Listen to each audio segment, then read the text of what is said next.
Hello, everybody. I'm Brie Castellini, Seed&Spark's Film Community Manager, joined, as always, by Christina Raia, Seed&Spark's Head of Education. And before we get started today, we'd first like to acknowledge that the land that we are all on right now is occupied territory. So please check the YouTube live comments feed for a link to a First Nations COVID relief fund and a super awesome app that will tell you exactly whose land you're on that you're currently watching from.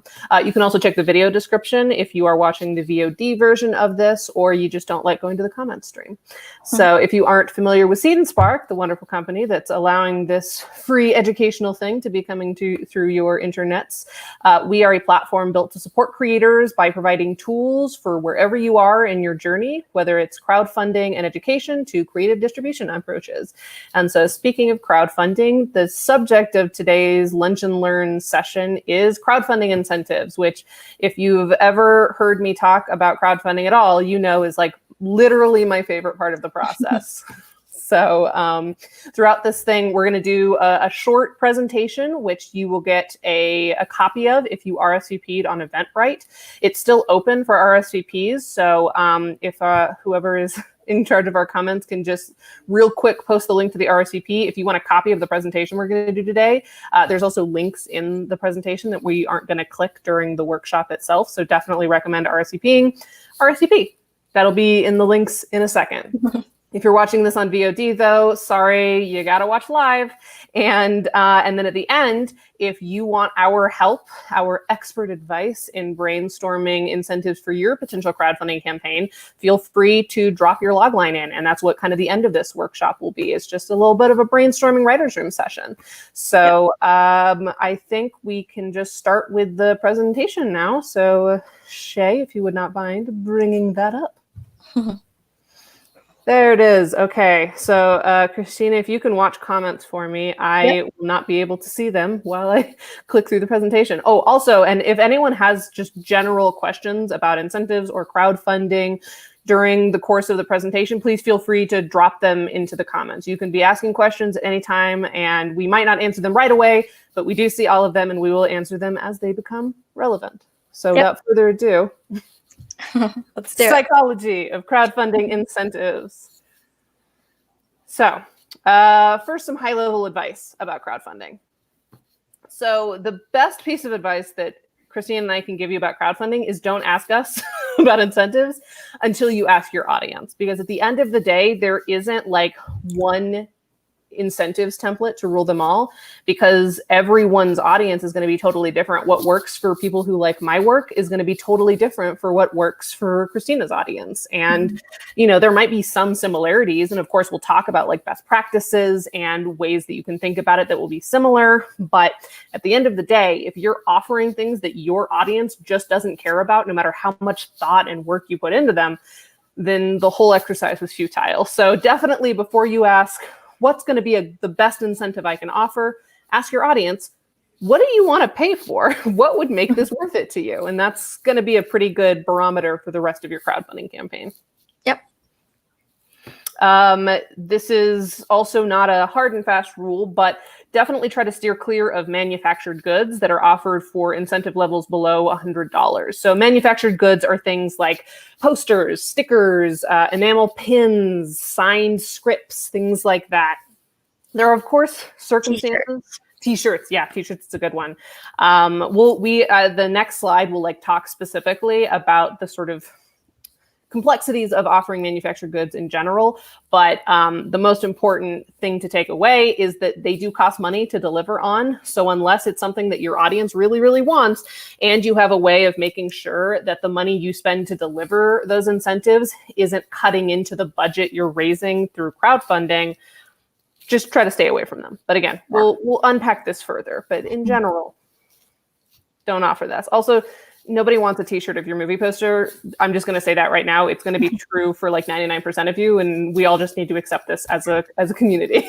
Yeah, I think also, and we're going to unpack it, so maybe I shouldn't say this here, but I'm going to do it anyway. I think that even if they do want a T-shirt of your poster, that's probably not why they're giving to the campaign. They're probably interested in that in addition to contributing to the campaign. And so there's nothing wrong with offering merchandise as a way to sort of make some money towards your film after it's been shot, or not just your film, your project in general. But I don't want to say that no one wants your art because they might. But, and we're going to talk, this is why it's sort of the psychology of incentives, that it's not the reason people contribute. And we'll unpack that more. Yeah. And also remember that, like, ideally, the time that you're making money for your film isn't exclusively going to be during crowdfunding. Like, there's absolutely a case to be made once the crowdfunding period is over to have a separate, like, merchandise store. But the function of a crowdfunding incentive and the function of a thing you're selling on behalf of your project are kind of separate entities. And we will unpack that later, don't worry. But this is just sort of like getting the juices flowing. Let's just like think about these things. So next piece of high-level advice. There should be a reason that more than one person would claim whatever incentives you're offering. So I say looking at you, digital posters, because the artwork you're going to create, the key art you're going to create for your project is super, super important in sort of getting your branding out there and getting people to like become aware of the cool stuff that you're working on. But if you're offering an incentive that once one person claims it and starts sharing it, everyone now has that same incentive, it sort of loses all value. In the same way, like if I claim a digital poster from Christina's campaign and then I share it on my Twitter, everyone who sees that on Twitter has absolutely no reason to go get their own digital poster. Even if it's signed, even if a name is different, it's still a digital poster, and that ultimately doesn't really change the value. So make sure it's something that's repeatable, that gives somebody a reason where if I post something that I got from Christina's campaign and someone's like, ooh, where did you get that? I want one. That's the sort of impulse you want. That's right. So no more digital posters unless you're doing something unique with them. Permanent credit should cost more than instant credit. So this is, I'm actually very baffled by this because I see this a lot where people will we'll put you in the credits at like a $10 level, and then they'll say, we'll give you a social media shout out at the $50 level. That value system doesn't make sense because a social media credit, that goes away within the amount of time that it takes for you to tweet one more time. Or if it's an Instagram story, it goes away in 24 hours. But permanent credit in like the credit sequence of your film, or as a thank you at the end of your podcast, or in like the dedications in your novel, that's forever. That should definitely cost more than the tweet that you can put up in 2 seconds. So anytime you're offering credit, which is definitely a thing that people pay for, people love giving credit. And when we get like really deep into the psychology of supporters, we'll unpack that a little bit more. But yeah, if there are 2 kinds of credit you're giving people, always value the permanent credit, the stuff that will outlive all of us, higher than the instant credit. That's right.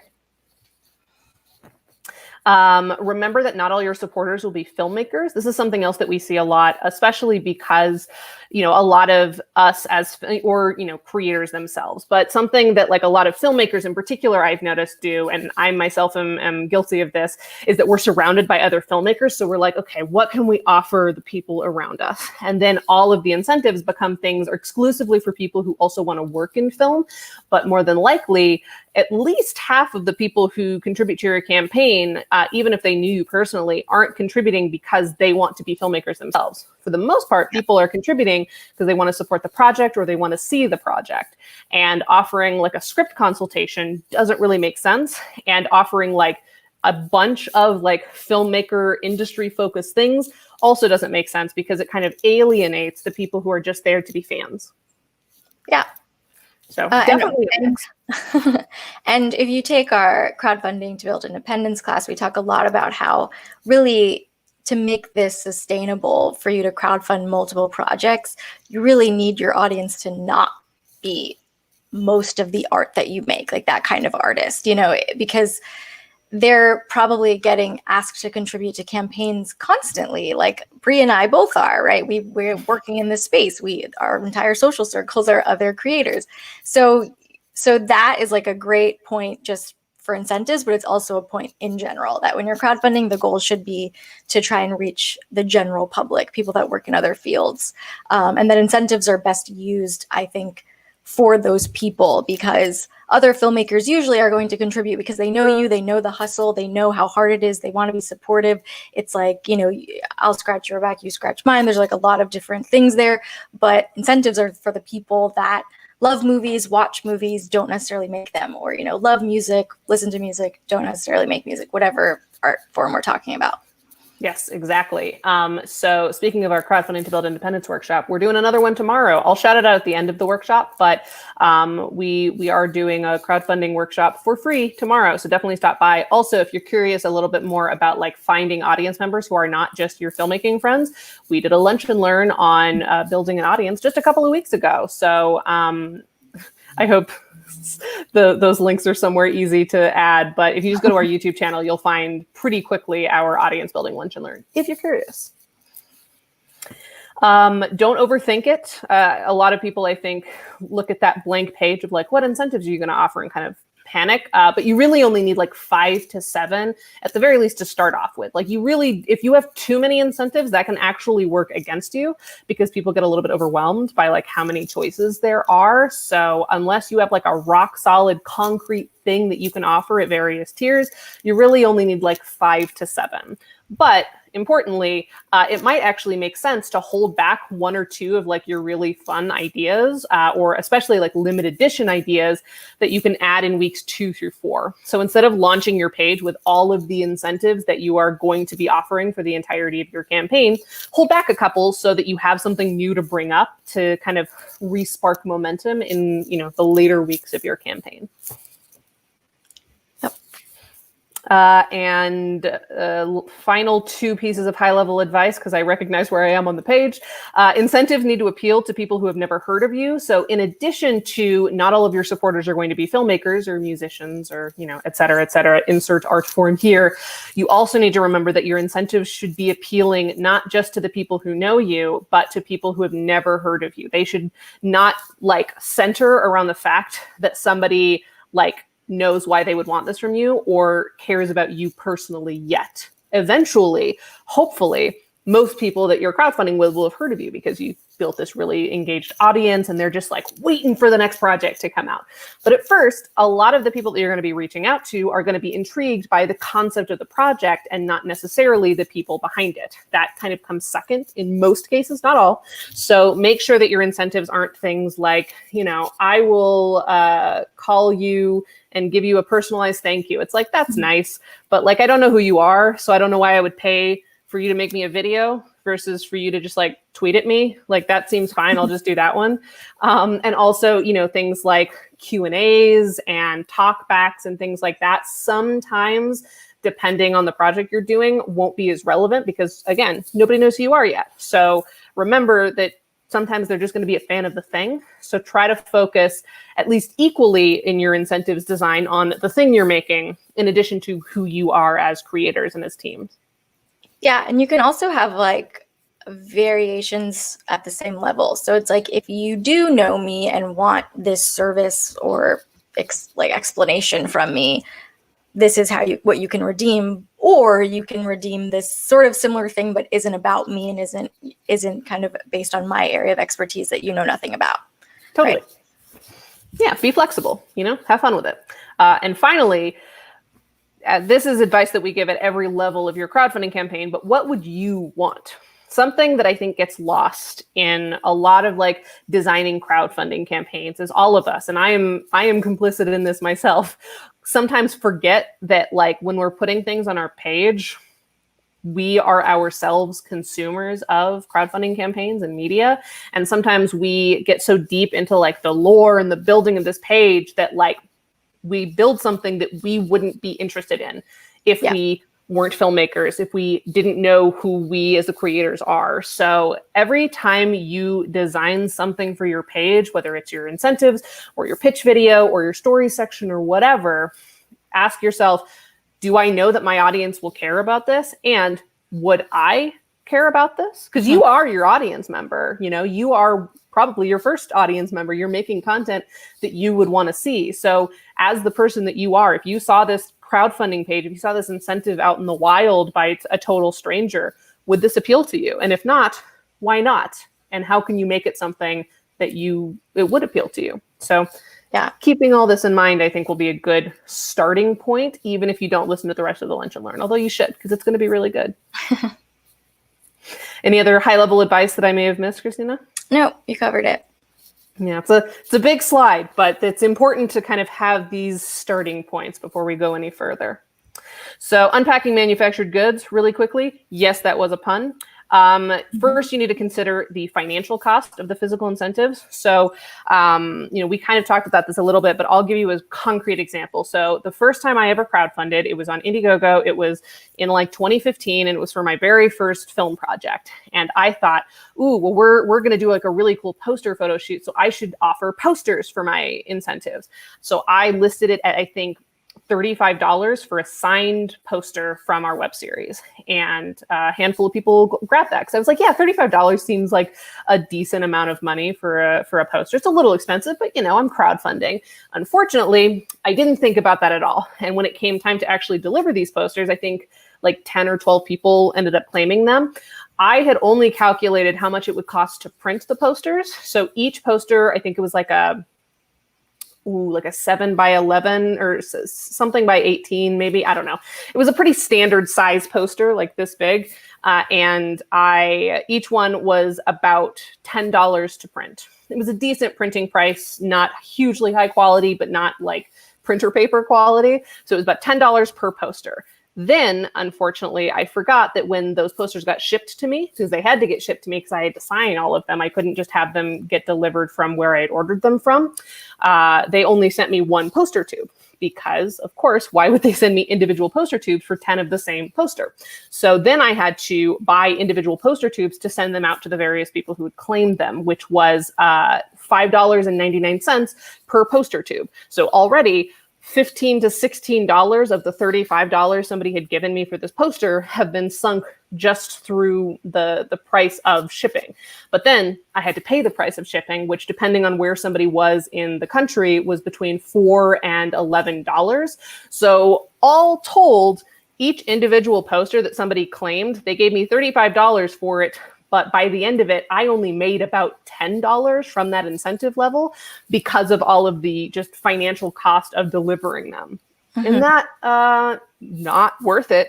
And I didn't budget for that. So I ended up, losing money as a result of delivering on this incentive. So definitely be considerate of, what is it going to take to create the physical item, the printing, the manufacturing, whatever. What is it going to take? Like, what item do I need to ship it in? Is it a separate box? Is it an envelope? Is it a padded envelope? Is it a poster tube? And what is the actual physical cost of shipping? And incorporate all of that into your budget so you don't end up actually making less money from your crowdfunding campaign than it appears that you did. Yeah. I first crowdfunded in 2011 and made a similar mistake with t-shirts because I saw crowdfunding had just really become a thing around 2010. So no one was doing it right or really thinking it through completely yet. And I just saw a lot of campaigns offering t-shirts and I was like, oh, I should do that too. And I definitely didn't budget effectively for the creation and the shipping, but also just like not knowing how many I was going to have made. I couldn't even necessarily take advantage of like bulk deals, so it was just not a wise idea. And I ended up actually sending an email to everyone after the campaign was over and was like, I made a mistake. I should not have offered this. If you really want this, if this is the reason you contributed, I will make you a t-shirt. But if you don't, please tell me. And literally only one person was like, I actually want a t-shirt. And everyone else was just like, I was just trying to be supportive and you were offering a t-shirt. So I figured, why not? And that kind of goes back to like, know what your audience actually wants and what would you actually want. And I just printed one t-shirt and it didn't cost me very much money. So it worked out, but perfect. Yeah, no, that's definitely important. Yeah, and it's also worth mentioning, like if you're offering a signed version versus just a non-signed version, it's cheaper to not sign it because then you don't need it sent to you and then you shoulder the like shipping price. But something else to remember about like merchandise in particular is that merchandise and like merch stores make money in bulk. So like anytime you buy like a poster from your favorite musician or your favorite film, you're like that single sale isn't what is keeping that vendor afloat. It's, you know, you and 80 of your closest friends buying them. Nobody expects to like make a living off of selling like a handful of posters every once in a while. Usually merchandise makes money at scale. So that's not really how crowdfunding works. You're not a merch store. And there's a reason that vendors like Cafe Press and Teespring and Gumroad exist to like help you manage the logistics of that. So you're probably not going to make a ton of money from merchandise, even if you consider the financial cost of it. So it might be better to just leave that as a thing for later, because of course there's also the logistical and time cost of physical incentives. Like, so I just broke down the pricing of sending these stupid posters, which one of which is in my mother's house somewhere back there. I wish I'd brought it as a prop. But the other part of it was that it took like, I want to say like 5 or 6 months to actually get the posters to people, because I waited till the end of the campaign. I had to order them all. Then I had to track down all of the cast and crew to sign them, you know, because I only saw them in like segments. I never saw the whole cast and crew at the same time, certainly not by the time I was delivering incentives. And then the actual like going to the UPS store and buying all of the individual tubes and then sitting there on the floor of the UPS store, individually packaging all of these posters, tubes, and like writing out all this stuff. Like, it's so much logistical time, and your time is valuable. So if you don't have to become a mini merch store for a couple of months, don't, because it's a lot. And also, as a final reminder, most claimants of physical merch are super fans. Like, I don't have a poster on my wall of every TV show I watch. And I watch a lot of TV. Yeah. I only have posters of things that I am a particular fan of. So because you're probably going to be campaigning for something that doesn't exist yet, there aren't a ton of super fans yet. The people who are like your super fans are your friends and family, but they're just fans of anything you do. So they probably, like in Christina's example, don't actually want the physical item, but are just looking for like an amount of money in your incentives that they feel comfortable giving. And they just click whatever happens to be at that level. Yep. So might makes more sense to just either have a super high level merch thing or leave merch as a separate entity altogether from crowdfunding and deal with it later. Yeah. And I think also, even like, I put my own film posters on my walls in my office, but I passionately love certain things and would never put the poster on my wall, because that's just not how I want to decorate my living space. And when you think about the average viewer, adult viewer, teenagers are different, I think, and like college students and all of that, but adult viewer probably doesn't put any posters on their wall at all. So it's like, what are you going to all this effort for when it's going to sit in their closet and be a waste of paper, you know? Yeah. Or like t-shirts. Like, I don't really wear graphic t-shirts anymore. That was definitely like a college teenage thing that I used to do. And in this GIF, because I was playing a character who likes graphic tees, but I don't wear graphic tees in my day-to-day life. So like, even if your t-shirt is like a really cool design, I don't wear t-shirts. So I don't know what I would do with that. Right. And also, you know, again, know your audience, because if your audience is teenagers and college students, then some of this stuff does make sense. But again, it all comes back to, what is your film? Who is it exactly for? And who's going to want to be part of it and get the stuff that you're offering? Totally. Yeah, I would say enamel pins are the only type of merchandise that, regardless of how experienced people, or like how, not experienced, but like how popular a project is in the beginning, enamel pins are like a thing in and of themselves that people are just fans of. So if you have like a really cool enamel pin design, sometimes that might be worth it. But keep in mind the next stuff that we're about to talk about when considering, is an enamel pin right for me?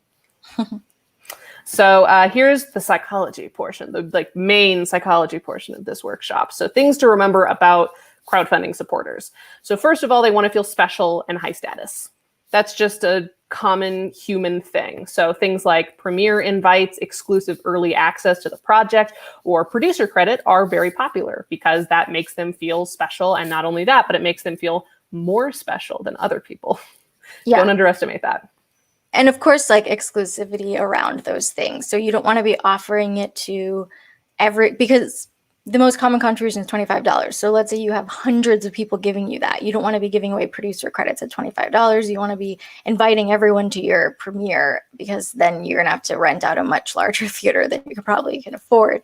So these are like high level stuffs that make people feel like, oh, I can get this. It's coveted and only a certain amount of people are going to get it. And anyone, who else has a producer credit, they actually like did the work. And so I'm going to get that without doing the work. Like that's sort of what you're tailoring your offer to. Yeah. And limited access helps here too. So like if you're going to offer producer credit at various levels, maybe only offer like 5 or 10 at each level to make it very clear, like this is the elite squad. You want to be in the elite squad? Well, you better get in early. Yeah. Psychology.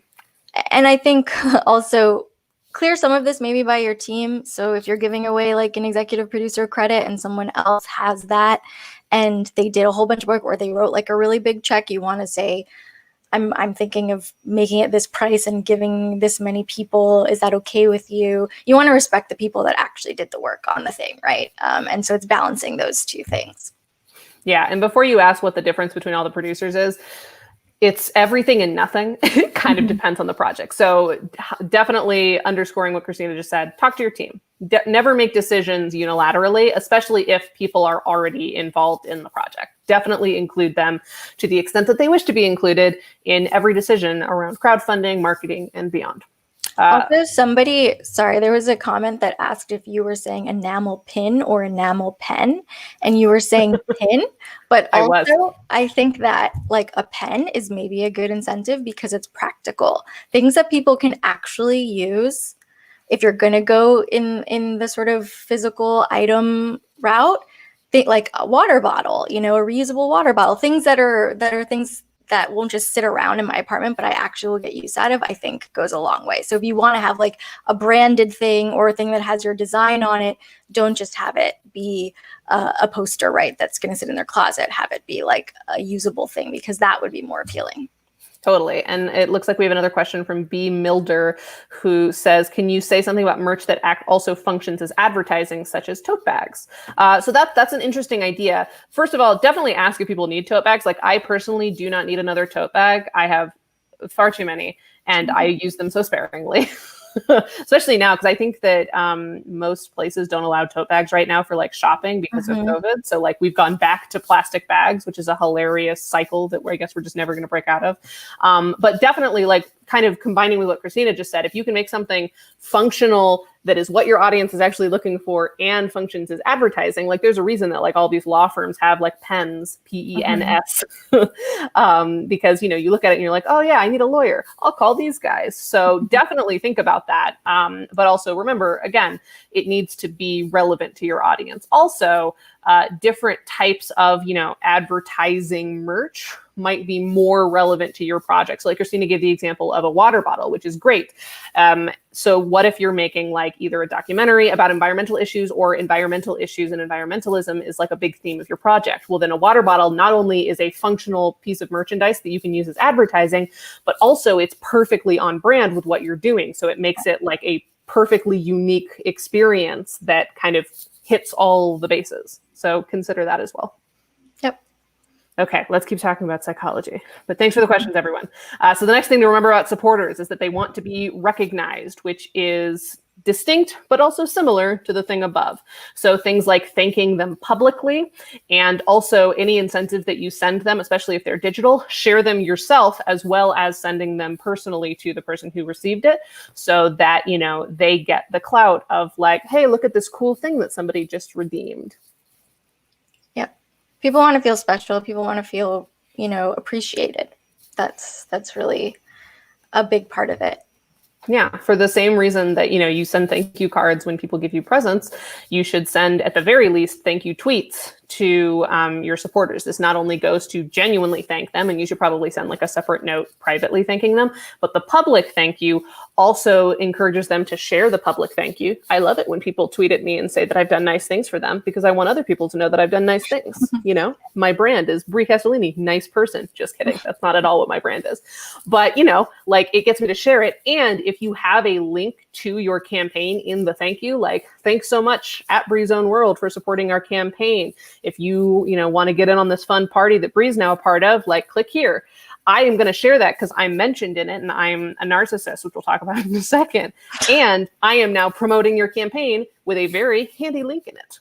So I guess narcissism is a little further down the page, but don't worry, we'll get to it.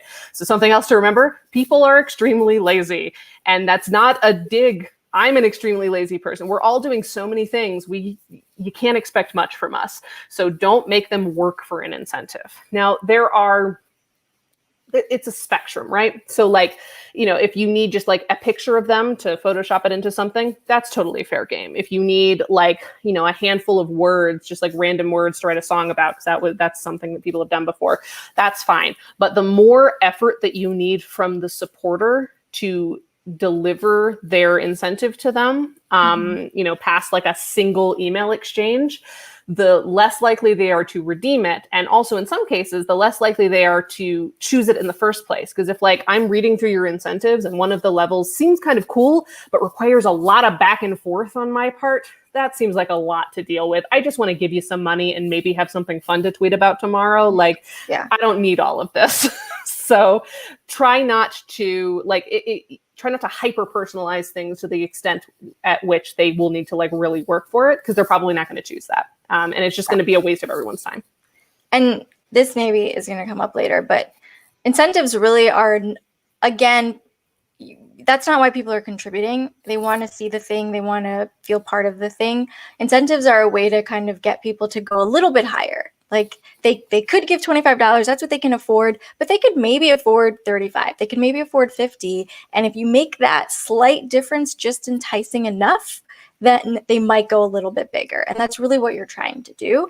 And so everything that Bree said, and also I just wanted to mention that in our platform, and I think in most platforms, you can include a survey when people select their incentive. So you can collect that information from them up front, and we do recommend that you try and make it as easy as possible for them to give you what you need to deliver on the incentive in the moment that they're already making the transaction, because you'll get the best results if you do that instead of a back and forth. Yeah. And I will also say the other part of incentives. So Christina is 100% right. Like the reason that people are giving, the reason that incentives are important is because you can upsell them. The other reason that incentives are important, and we'll get to like the specific design of them in a second, is because if they share what they've gotten, it encourages other people to give you money. So it's one thing to convince one person, I could give $25, but this $50 incentive, that's actually really fun. I'll grab that instead. But also once that person has claimed something, if your incentive is fun enough and instant enough, they will then share it with other people who are like, wait, I want that as well. So it's sort of a two-parter of like upselling a single person and getting that person who's been upsold to upsell other people for you. And the more fun your incentives are, the more reason that we all have to share that kind of stuff.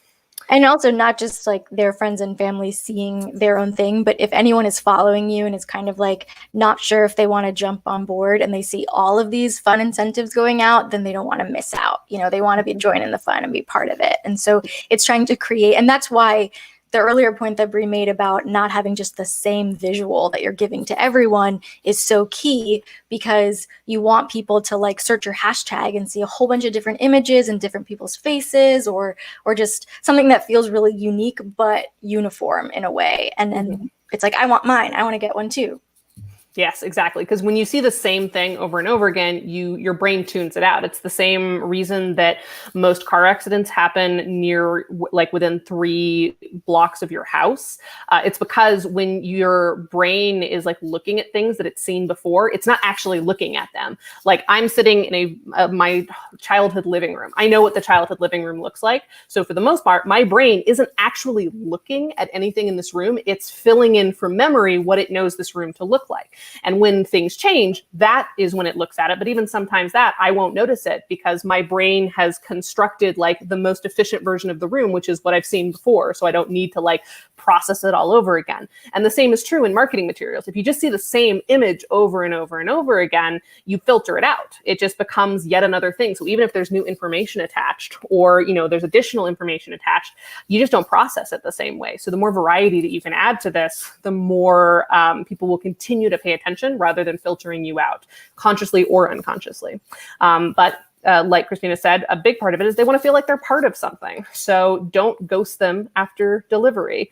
Just because you've delivered on the thing that you promised doesn't mean that that's the end of this transaction. So make sure that like even after you've sent them their, you know, their poster, their whatever, you keep in touch and you continue to update them because, you know, fulfilling a transaction is good. But you're not a store, you're a person. And this person is also a person. And you're trying to establish a relationship with them so that they want to come back for the next campaign and for the next campaign and for the next screening and for the next podcast that you release and everything after that. And spread the word, right? Like that's your best kind of free marketing. It's the people that contributed, participated, feel part of it and tell everyone in their life that they're part of it, right? And so you want to deliver on that experience. And honestly, a lot of people in my campaigns, I've personally crowdfunded 4 times. A lot of people choose no incentive, and really what they're after is feeling included, is getting sort of my updates and watching the project grow from the ground up, and seeing how it gets out into the world. And they know, especially people who've given to my more recent campaigns, they know that I'm going to include them in that process, that they're not just going to stop hearing from me once the campaign ends. And so, yeah, that's such a huge part of it, especially when we're talking about non-filmmakers or non-creators. They love, you know, that art form. They don't work in it, but they would love to feel like they do. They would love to know what that experience is. Think about like DVD special features and how much people would love watching them and still do. I know, even though we don't have physical DVDs very much anymore. And so that's really what you're trying to deliver. I would say more than even any of these like tiers of new things, it is the experience. That's what you're trying to deliver to them. Totally, 100%. And so the final thing to remember about supporters that I apparently didn't even put on the slide because I guess it was a given, people are narcissists. And again, not a judgment. I'm a narcissist. Christina's a narcissist. She's less of one, let's be clear. But still, we like to feel special, but we also like to see ourselves. So offering things like naming a character after somebody, or putting their picture in like, you know, your collage background of an episode, or putting their face on like a fun Photoshop thing. Like people want to be able to see themselves in either the incentive or the finished product. And as much as you can offer that to them, the better. People love like not just being a part of something, but like literally being a part of something. So the more that you can deliver on their own inherent narcissism, the more likely they are to pay more. I will pay more if it's a difference between like something that seems cool and something that seems cool and my name is on it or my face is on it. Like I will absolutely upsell for that, you know, pleasure. Mm-hmm. I can't believe I didn't even put this on the slide. Such a given that people are narcissists. Okay, so Christina already mentioned this, and it's going to come up a lot because it's true. $25 is the average crowdfunding contribution. Therefore, $25, the incentive you give at the $25 mark is sort of your most vital. So like, hopefully at this point, we've impressed upon you like the importance of incentives as a whole, but if you go all out on one incentive, it should be your $25 one, because this is the one that you're going to get the most sort of pyramid scheme from, where, you know, one person grabs it, they share it, and it just spreads like wildfire. Maybe too soon for those of us in Colorado and LA, but in terms of what makes a great $25 incentive that is not only like really fun, but will also work for you instead of just being another thing that you give away and forget about, these are the general principles. So first, it should be visual. It should be something that catches people's eye, that demands attention. And again, if you'll remember from our conversation earlier, should be distinct. So like, even if there is consistent branding and consistent visuals, it should be distinct each time you give out a new incentive. So not the same visual, not a digital poster, but something that is eye-catching, a little bit different each time. And also, I would say visual, and different, but not so time consuming that you're like starting from scratch every time, because a big part of this is immediate. And I think that's going to be one of these bullet points. It so, is. Yeah. It is indeed. Okay. So next is personal. We just talked about it. People are narcissists. So the more personalized you can make things, either by putting their face or their name on whatever the visual item is that you're, delivering to them, the more likely they are to share it. Because shareability is arguably one of the most important facets of this. Because if somebody gets something, but they can't really do anything with it, like they just have it now, like that's great, but then it doesn't get past them. And remember, we're setting a pyramid scheme here. We need you to, they need to go out into the world and word of mouth you and talk about all this cool stuff that they're getting and this cool project that they're now a part of. So whatever it is needs to be shareable. So that's why common incentives are things like images and newsletters and GIFs and videos and things like that are easily, you just throw them in a social media post, bing, bang, boom. Digital/instant is really important, because one of the other reasons that merchandise is hard for crowdfunding is that even if you've accounted for the logistics and the financial concerns and the fact that only superfans really want them usually, the thing that you can't really account for is the amount of time it's going to take to get them to the person. And usually you're going to be like bulk ordering your stock after the campaign is over, which means that even if someone is super excited and can't wait to share the cool piece of merch that they got from your campaign, they're excited about it when it kind of no longer matters, when you're not crowdfunding anymore. And what you want is for people to be excited and talking about your thing while you're still crowdfunding, while other people can still get their own. So if you make a $25 incentive digital and instant, that means that you can deliver it within a couple of days while you're still campaigning. So by the time your supporter has gone out into the world and said, look at this cool thing I've got, people have plenty of time left to get their own. And that is a lot more valuable to you than something that's like really exciting 4 months from now. Because they already have the delayed gratification of they're not going to see this project until a couple of months from now because you're currently raising the budget for it. So don't make them wait for incentives the same way that you're making them wait for the ultimate project. Bonus items here. So like if you just get these first 4, you're going to have a great $25 incentive, like if you totally nail this and know exactly what your audience is looking for, that's going to be enough. But to push it even further and make it even more fun, and this is the part that I really like about incentives, because you can get really creative and weird with it, is on brand. So we'll give you some examples of what I consider some really great on brand incentives for particular projects. But that just means, like we were talking about with the water bottle, like if you have an environmental project, documentary or otherwise, offering a reusable water bottle makes sense because it's on brand for the project and also, fulfills all of these other things. And we'll get to more examples of this later, but the more on brand it is, the more unique it is. And the more it makes sense, like, oh, okay, I not only know why this would be fun, but I know why this campaign is offering it. And that clearly they've thought this through. And people like to appreciate people who've thought things through. If I see somebody who's thought something through, like really and truly, like I appreciate it on a whole new level. I don't know. Yep. Maybe that's just me. It's not just you. Didn't think so. And finally, the other bonus element to a really, really great $25 incentive is utilizing the unique skills of you and your team. And again, try to think deeper than we are all filmmakers. We are all podcasters. So for instance, I crochet. I learned it in high school, and I wouldn't say good at crocheting, but I'm good at inventing new crochet patterns that are passable and kind of weird and odd. So that might be something that I offered, either an actual crocheted item or maybe even a little crocheting class, like crocheting for beginners who don't actually want to learn all that much, but just want to be able to make hats for their friends. Something like that. The more unique it is to you and your team's skill sets, the more that it also serves as promotion for the overall team. And it allows people to kind of get to know you and get to trust you as not just creators, but as people, and see what makes you and your team unique and what will therefore make your film unique. So we have a question that kind of ties in here from Stacy. What do you suggest for people who can't do Photoshop or graphics? Well, great question, because we just highlighted the Seed&Spark tweet. Great question, because we're actually going to get into that, because totally fair, not everyone knows how to use Photoshop. Also, Photoshop isn't always the most iconic version of this. Of course, Photoshop is a common version, which is, I'm sure, why you asked this question, because generally people just make a Photoshop template and change things out. But it absolutely is not the only way that you can interpret visual, personal, shareable, and digital, in addition to these other things. So what we're going to do next is just go through a bunch of incentives, largely from like the $25 to $50 levels from other campaigns that have run, to kind of walk you through a variety of different ways that people have interpreted these best practices. Great. I want to bring up one more question before we dive into examples.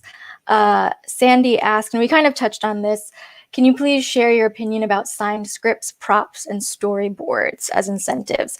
And then another kind of follow-up added was they're nervous about sending out pre-production material.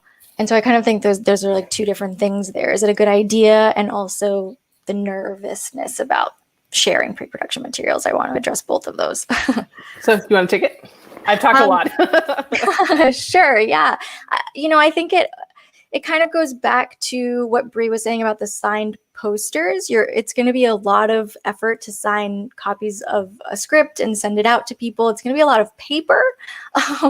And so again, it's like, does your audience want that? Do they really want it? Or are you just trying to like come up with things to put in hopes that they would? If you find that your audience is if you're a more experienced filmmaker, you have a little bit of a fan following, you maybe are the kind of filmmaker that beginner filmmakers go to for advice and to learn from. And I say filmmaker because we're both filmmakers, but this could apply to really any kind of medium.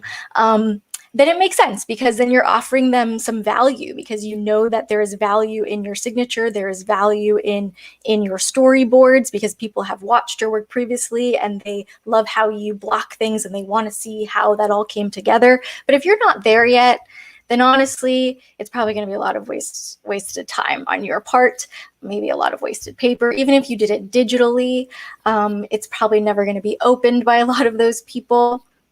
I also often think about how if you're just starting out and you're just like giving your signature on your script out to everyone for a small little campaign before it means anything, and then in 15 years you are a big filmmaker who can like really monetize that thing, but your signature on your script is just out in the world for people to sell on eBay for way more money. Like, these are things that you kind of want to think about. It's a marathon, right? And you're not quite there yet, maybe.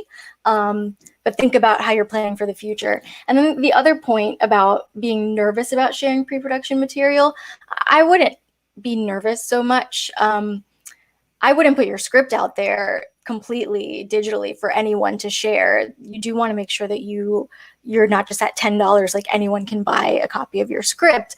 If you were to do that, copyright it, make sure it's protected and all of that. But generally, I think people, putting storyboards as like an Instagram photo is a great way to get audiences excited, and really isn't going to result in any kind of thing to be nervous about. It's about showing your craft. And I think that that's great stuff to just put out publicly to excite people, but really isn't something people would pay for the most part. Yeah, I would say storyboards are better for marketing materials, yeah. Especially once you start having like some of your scenes shot. Like, I am a huge fan of making and viewing other people's versions of like storyboard to screen comparisons. Like, I love seeing the terrible stick figures and then what it actually looks like on screen. I'm such a nerd for that. Even before I was a filmmaker, I just think it's so cool to like watch things come together. So like that kind of stuff is better for marketing materials, and just for like keeping people updated might not be as relevant or valuable as things for people to literally pay for. It's more part of the experience versus the like individual items that we're sending out. The one exception I would say in this question is maybe props. Like, if you have one really, really, really unique prop that is core to the film and you don't want to keep it yourself, you maybe want to put it at a high value, and it's like only one person is going to get that. But if it's just like, an umbrella that someone used in a scene, that's not really going to be of value. Also, umbrellas get broken so often. You should keep that umbrella so you can have it for yourself. Yeah. So that's that. So let's go through some actual examples of previous Seed&Spark campaign incentives, just to sort of showcase all of the stuff that you can do with these best practices. Not, again, just Photoshop, although a couple of them will be Photoshop things, because I love Photoshop. I taught myself how to use Photoshop at 11 years old because I was in love with a famous person and I had to put myself in pictures with him. But we can unpack that later. So this is a project called This is BS, and it's the only thing you need to know about it in context of this incentive is that it's a comedy about theater, about local theater in particular. So their $25 level was they offered to Photoshop you into a playbill.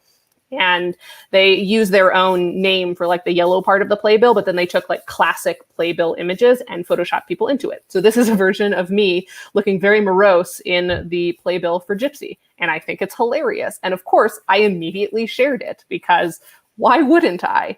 It is visual. It definitely catches your eye. The longer you look at it, the more you're like, why is she so miserable, yet so dancy?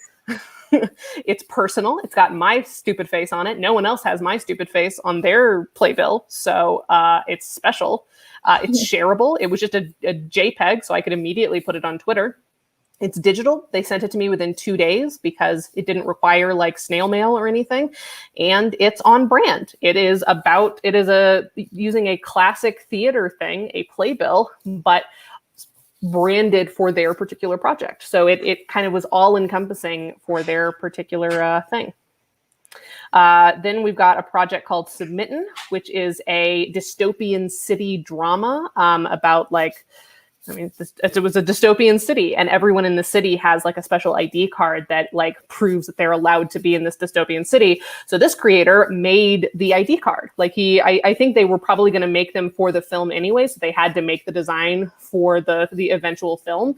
And so they offered to Photoshop people into their very own Submittan ID card, which is very fun. It's very kind of creepy and very visual and everyone's going to be different, but obviously it would be pretty easy to switch people in and out of this template. So that's a great idea. It's a great use of things you're already doing for your project anyway. And if you can kind of think in that direction, you'll be better off, because using like the question that was about what if you're not good at Photoshop? Well, do you have someone on your team who is doing, graphics for within the film? Can you take some of that and turn it into a template for incentives? That's sort of the best way to maximize your time and your skill sets. Totally. I just realized we only have 10 minutes left and we were totally going to have like half an hour to do other stuff. Sorry, guys. We just love talking. But hopefully you've gotten a lot out of this. So this is a project that was an anti-capitalist horror thriller. It's actually my film, Buy-In, which crowdfunded back in March. Yes, during a pandemic. Yes, 101% funded. And what we did was designed like propaganda posters and Photoshopped contributors into them because I think we can all generally agree that capitalism must be dismantled and resisted. But of course, until it's dismantled, please join me in funding a psychological horror film. So these were just really fun things that were super easy to swap people in and out of. People were sharing them. And if you'll notice, we include our URL on each one. So if people are like, oh, what is this for? Like, yes, I also want to resist capitalism by giving money to Brie Castellini. The link is right there.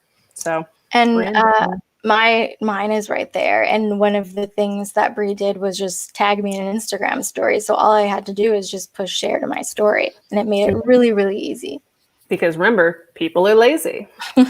And if you don't recognize them because they're not on camera very often, the other poster up here is our events manager and extraordinaire live stream person, Shay. So shout out to Seed&Spark friends.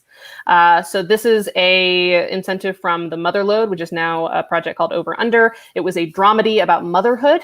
And so what we did for this campaign was she sent me, because I was producing this project, like 5 or 6 different like kid-friendly, healthy recipes. And I designed little recipe pages for them with like the branding from the project. And so at the $20 level, you could get one just random, kid-friendly recipe card. But if you contributed at a slightly higher level, you would get the full recipe ebook. So it kind of, we made essentially one incentive work at 2 different levels, depending on if you wanted all of them or just wanted one.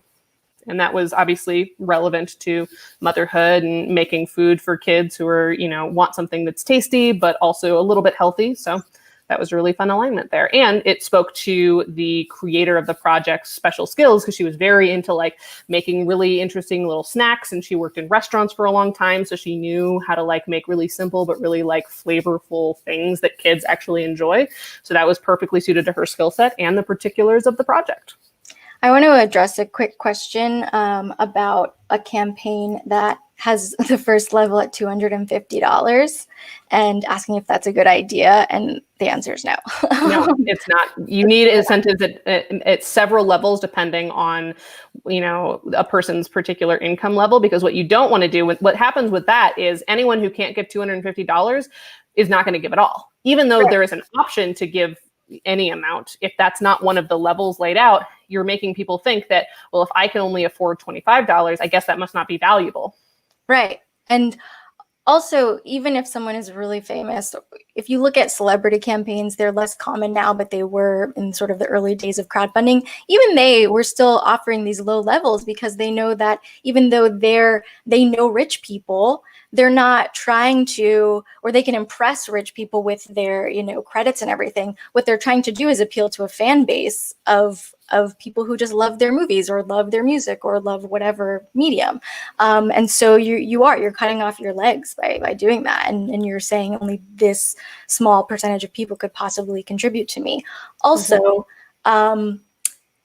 if you expect that kind of money, like consistently $250 or more from a lot of people to make your goal, you probably could do that through like investors and more traditional ways of fundraising and not have to go through the work of a crowdfunding campaign, because it is work. And so it should be about audience building. So you want to be appealing to your audience at every level.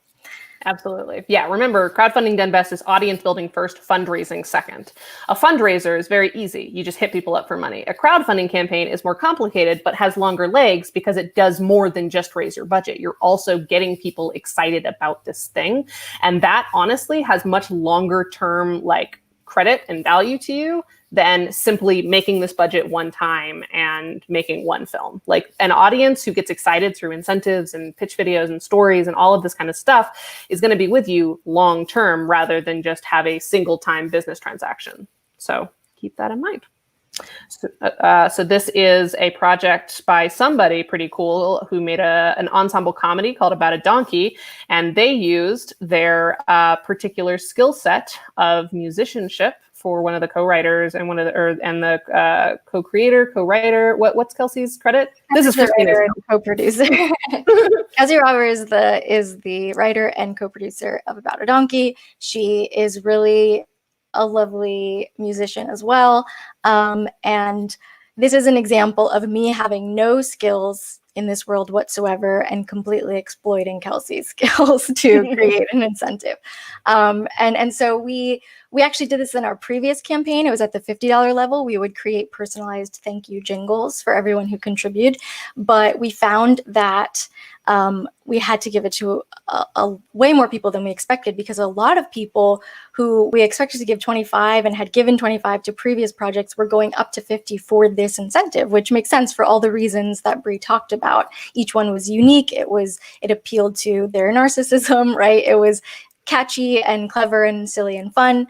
And so for this campaign, we upped it to 75 and found the same thing happened, that people did go up for it, but we did generally have to do less because our goals were the same across campaigns. So we had a similar amount of people contributing overall.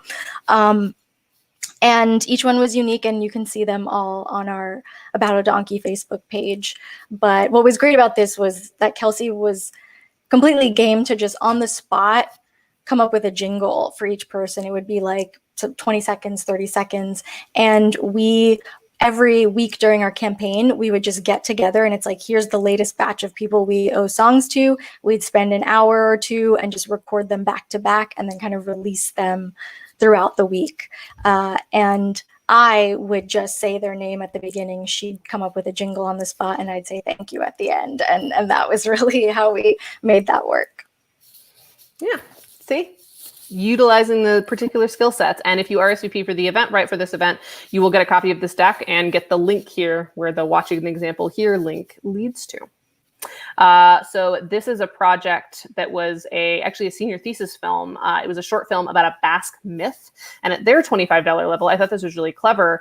They were going to add you to a bi-weekly newsletter that was starting right away, where they would translate Basque myths. So in addition to getting the short film eventually about one particular myth, you then got to absorb yourself in the folklore of this area translated by the creator, which is just like really visual and interesting and something that I'm not going to see anywhere else. I've never heard of Basque myths in general. And so now I'm like, well, your project sounds really cool. And if there's more folklore around this culture, like, yeah, I would definitely love to know more of that. And that, again, is this person's particular skill set and is something that can keep people in the loop and is also a really easy thing to like forward to someone to say, hey, have you seen this before? Have you heard about this? I think you'd really like this cool newsletter that's happening.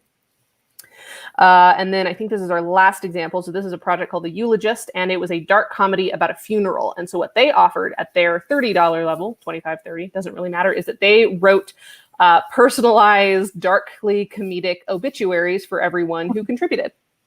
This is actually something that I did for my zombie web series a couple of years ago. I was very bad at crowdfunding, but the one thing that I did right was literally this incentive level where I wrote zombie apocalypse obituaries for people who contributed at that amount. And so I would create these like very dramatic, like going out in a blaze of glory stories. And then, they'd be survived by like 80 kids and everyone sung their praises. They were the hero of the apocalypse kind of stuff. And so each one was like fairly unique. It was just writing, but like I would kind of design it in like Microsoft Word to make it look like a newspaper obituary. And sometimes I would include a photo of theirs at the top. And so that was just like a really fun, easy writing exercise for me, even if I wasn't good at Photoshop, and was really unique for every single person who received it. So. And speaking of zombies, there was a campaign called Pay to Stay by Heather Taylor, and she was just taking photos of people and zombifying them. So it was just like throwing a filter on the photo to make them look like a zombie. And it was very easy for her to do, I'm sure, but kind of looked really cool when you saw them all together. And of course I shared mine. And so again, it comes back to like using the skills that you have, tying into the themes of what you're making as much as possible, and really making sure that you can be as immediate as possible, as visual as possible, but also not taking up too much of your time, because the crowdfunding campaign itself and the outreach is going to take up a lot of your time and really should be what you spend your time on during a crowdfunding campaign. Totally. And these are other creative incentive prompts. We'll just go through these really quickly because, as you might have noticed, a lot of the incentives we just shared were for like comedy or like lighter kind of or genre projects. But even if you're not making like a really light comedy or, a genre project, there are a lot of ways that you can still incorporate all of these best practices into really impactful incentives. So they are things like using education and activism. If you're doing a period piece or a project that requires a lot of research, or if there's a social justice slant that we could act on, well, let us nerd out with you. Let us act on it with you. And maybe you can even offer like a virtual class on it. And we have an article about that. They'll go out in the recap email for this thing. Also in the video description, there's a bunch of further readings for this. So inspiration, if you do find that a lot of your audience is other creatives or are people who would like to be inspired in some way, maybe you can encourage creativity or self-care or recommendations aligned with your theme and project. Like if you're making a horror movie and you happen to be a connoisseur of like really niche horror movies, maybe one of your incentives is like a regular newsletter of new horror stuff that you can watch that will keep people interested until your film comes out. And finally, community. Especially now, people miss having things to do, which is why we are so grateful to all of you who keep coming back every Wednesday to hang out with us. So think about how you can host a virtual event, probably for now, that will give people the community they so crave and also align with the themes and goals of your project. There is a link in this deck. Again, RSVP to receive the deck. And this is just a pricing template. We don't need to go through this, but this is, again, not a end all be all, but in general, if you're trying to decide how much is each thing worth, this is a good place to start. So we were gonna have you guys pitch log lines to us, but we are actually at the end of our thing. Yeah. So, and I know Christina has to run to a meeting. I do, but we did get a question about how people could work with us in crowdfunding. And if you submit your campaign for review to be on Seed&Spark's platform, you get someone like Bree, who is a crowdfunding specialist, to give you feedback. And part of that would be helping you figure out what are good incentives at different levels. And so that ties in perfectly to what the exercise was going to be. You can do that one-on-one in a way through the feedback process. Yeah, I think there was a question really early on in this workshop that was like, why should I go with your crowdfunding platform in addition to instead of the others? And the one is we offer free personalized feedback to every single campaign that submits to us. This is not a paid service. This is not an opt-in or out service. Everyone who crowdfunds with us gets assigned to a crowdfunding specialist, and we will go through your project with you, whether you just have like a lot of blanks and like, I think I want to say this here. What do you think? I know I want a $50 incentive, but I'm having trouble coming up with it. Can you help me? Like, even if that's what's in your campaign, it doesn't need to be complete. You can literally give us a skeleton and say, this is what I'm kind of thinking. Please offer any advice you can, and we will work with you. Or you can submit a totally, fully fledged campaign and just kind of ask for like a gut check from us. And, we can do that too. Whatever stage you're at with crowdfunding, as long as you have an idea of how much money you want to raise, go ahead and submit the draft of your campaign to us with like a little bit of something in every section, and we would be happy to help you wherever you happen to be in your process. That's right. And Rhea, I'm going to leave you to wrap it up because I have to run to a meeting. Bye, everyone. All right. Thanks, Christina. For the record, everything that I know about crowdfunding and about incentives, I 100% learned from Christina Raia. So I'm so glad she was here. So I can hang out for a couple more minutes if anyone has other questions. So I do see a question from Jill. How much time should we give ourselves between submitting our project and launching it? So our general advice, because it's different for everyone, of course, but general advice is to submit for review a month before you'd like to launch. This gives you time to sit with our feedback if there happens to be a lot of it, or if there doesn't happen to be a lot of it, it still gives you enough time so that you're not stressed out and refreshing your inbox. When am I going to hear from them? What we promise you when you submit is that you will hear back from us the first time within 2 business days. So 48 hours, give or take. But if you submit on a Friday, you might not hear back till Tuesday, that kind of stuff. So, and then every time you resubmit for feedback, every time you've gone through our feedback, checked it off, made the changes, and submitted again, it'll take us an additional day to review.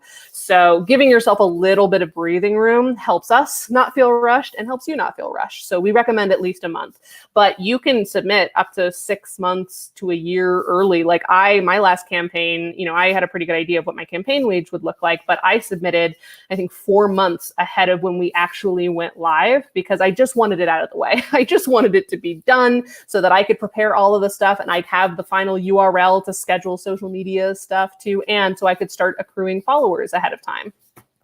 So those are all things that you would maybe think of. So yeah, are there any other questions about incentives? I'll look through to see if we missed any.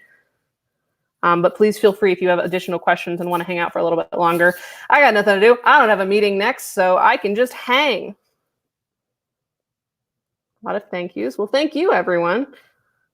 And if this has been a useful session for you, we are really glad to hear that. And we do this every week. And if you found this particularly valuable and are able to, we would love your support to continue bringing these awesome free educational sessions to you for free. So there is a link in the video description as well as soon in the YouTube live chat for a pay what you can thing. If you want to, give us a little tip for bringing fun education and colorful talking to your house every day.